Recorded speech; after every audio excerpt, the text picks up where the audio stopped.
They need our help right now, but more important, this country needs them in the game. That's why I've been asking CEOs to give more long-term unemployed workers a fair shot at new jobs, a new chance to support their families. And in fact, this week, many will come to the White House to make that commitment real. Tonight, I ask every business leader in America to join us and do the same, because we are stronger when America fields a full team.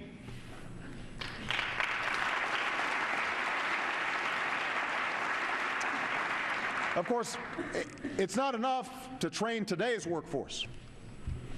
We also have to prepare tomorrow's workforce by guaranteeing every child access to a world-class education.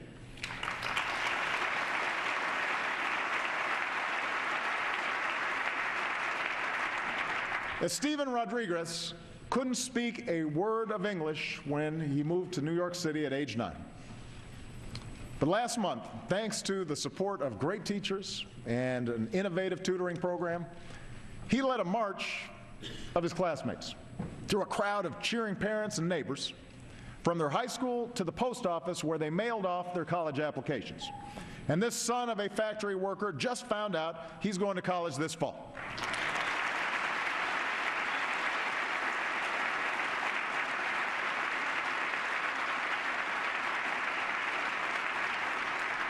Five years ago, we set out to change the odds for all our kids.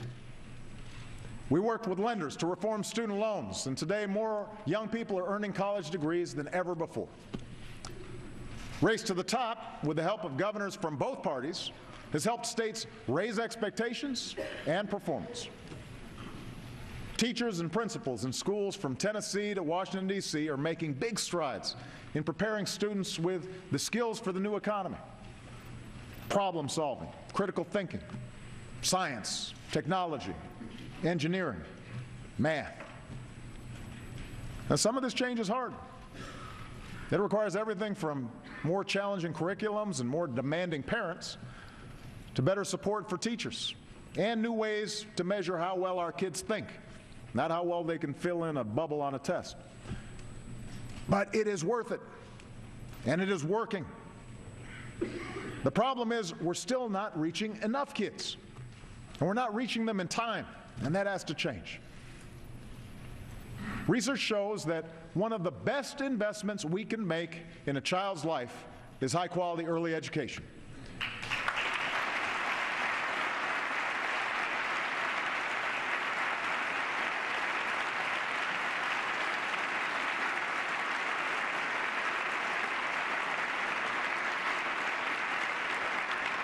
Last year, I asked this Congress to help states make high-quality pre-K available to every 4-year-old. And as a parent, as well as a president, I repeat that request tonight. But in the meantime, 30 states have raised pre-K funding on their own. They know we can't wait. So just as we worked with states to reform our schools, this year we'll invest in new partnerships with states and communities across the country in a race to the top for our youngest children. And as Congress decides what it's going to do, I'm going to pull together a coalition of elected officials, business leaders, and philanthropists willing to help more kids access the high-quality pre-K that they need. It is right for America. We need to get this done.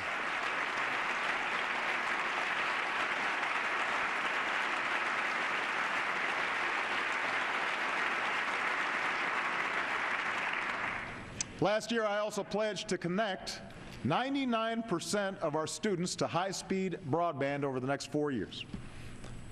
Tonight I can announce that with the support of the FCC and companies like Apple, Microsoft, Sprint, and Verizon, we've got a down payment to start connecting more than 15,000 schools and 20 million students over the next 2 years without adding a dime to the deficit.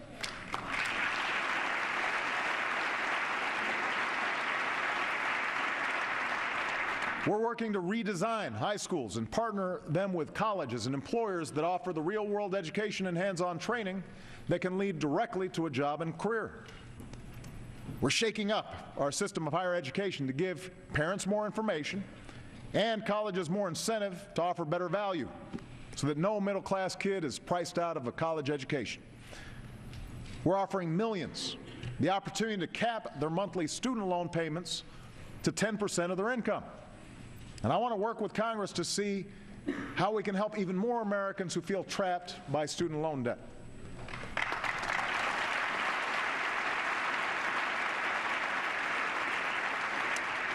And I'm reaching out to some of America's leading foundations and corporations on a new initiative to help more young men of color facing especially tough odds to stay on track and reach their full potential.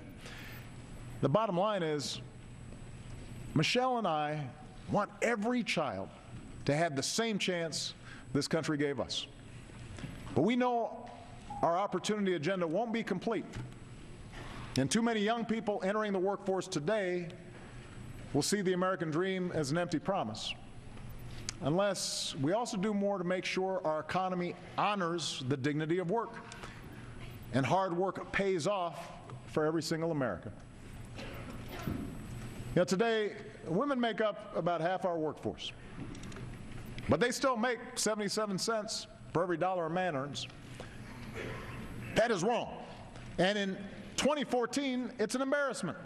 Women deserve equal pay for equal work.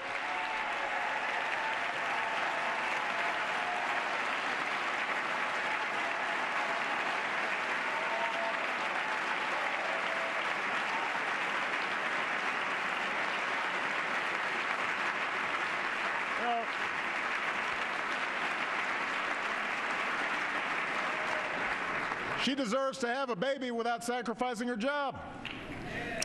A mother deserves a day off to care for a sick child or a sick parent without running into hardship. And you know what? A father does too. It is time to do away with workplace policies that belong in a Mad Men episode.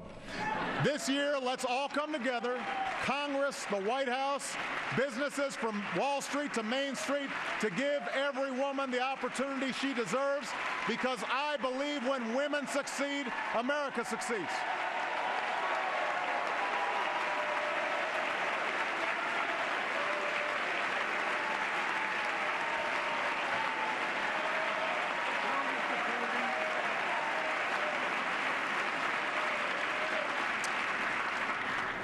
Now, women hold a majority of lower wage jobs, but they're not the only ones stifled by stagnant wages. Americans understand that some people will earn more money than others, and we don't resent those who, by virtue of their efforts, achieve incredible success. That's what America's all about.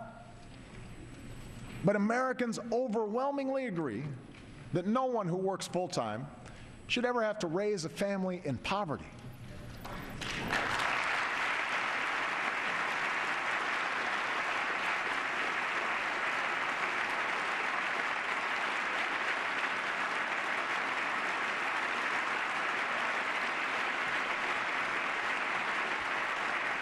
In the years since I asked this Congress to raise the minimum wage, 5 states have passed laws to raise theirs.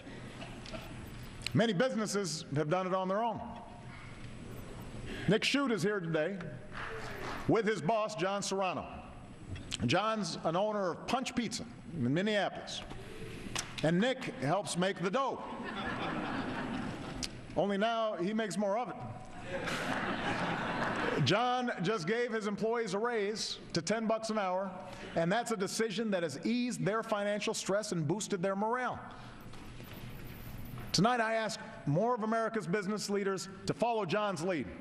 Do what you can to raise your employees' wages.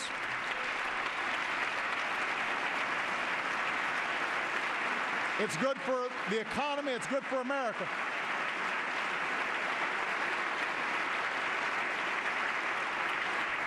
To every mayor, governor, state legislator in America, I say, you don't have to wait for Congress to act. Americans will support you if you take this on. And as a chief executive, I intend to lead by example. Profitable corporations like Costco see higher wages as the smart way to boost productivity and reduce turnover. We should too. In the coming weeks, I will issue an executive order requiring federal contractors to pay their federally funded employees a fair wage of at least $10.10 an hour, because if you cook our troops' meals or wash their dishes, you should not have to live in poverty.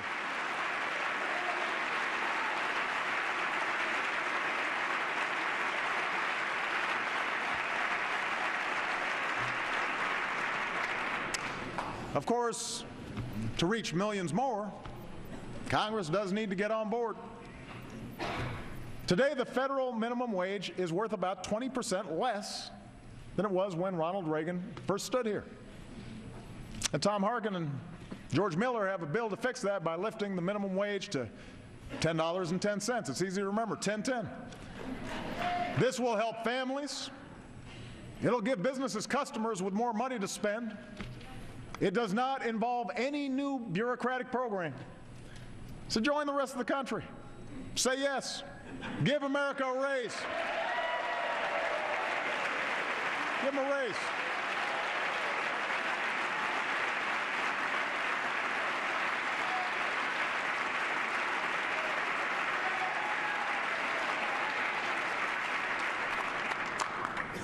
There are other steps we can take to help families make ends meet.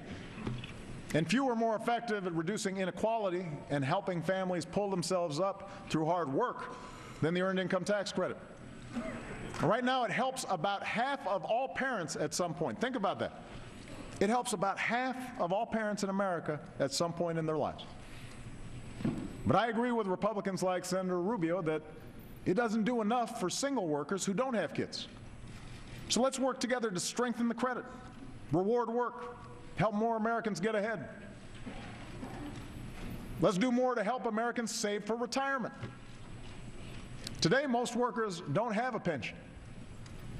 A Social Security check often isn't enough on its own. And while the stock market has doubled over the last 5 years, that doesn't help folks who don't have 401ks. That's why tomorrow I will direct the Treasury to create a new way for working Americans to start their own retirement savings.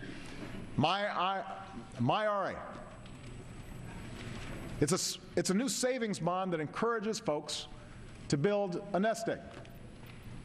MyRA guarantees a decent return with no risk of losing what you put in. And if this Congress wants to help, work with me to fix an upside-down tax code that gives big tax breaks to help the wealthy save, but does little or nothing for middle-class Americans. Offer every American access to an automatic IRA on the job so they can save at work just like everybody in this chamber can. And since the most important investment many families make is their home, send me legislation that protects taxpayers from footing the bill for a housing crisis ever again and keeps the dream of home ownership alive for future generations.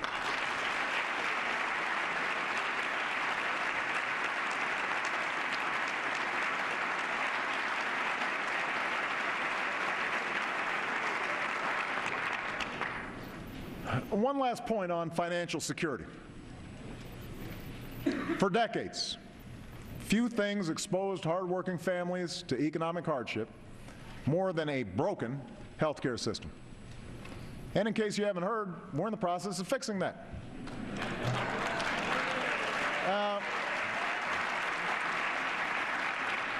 A pre-existing condition used to mean that someone like Amanda Shelley, a physician's assistant and single mom from Arizona, couldn't get health insurance. But on January 1st, she got covered.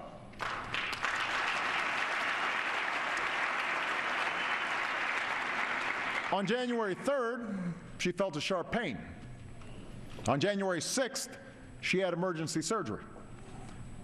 Just 1 week earlier, Amanda said, and that surgery would have meant bankruptcy. That's what health insurance reform is all about.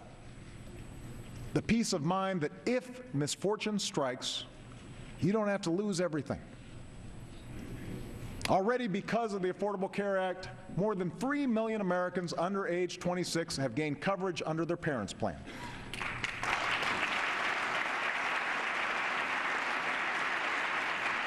More than 9 million Americans have signed up for private health insurance or Medicaid coverage. 9 million. And here's another number, 0. Because of this law, no American, none, 0, can ever again be dropped or denied coverage for a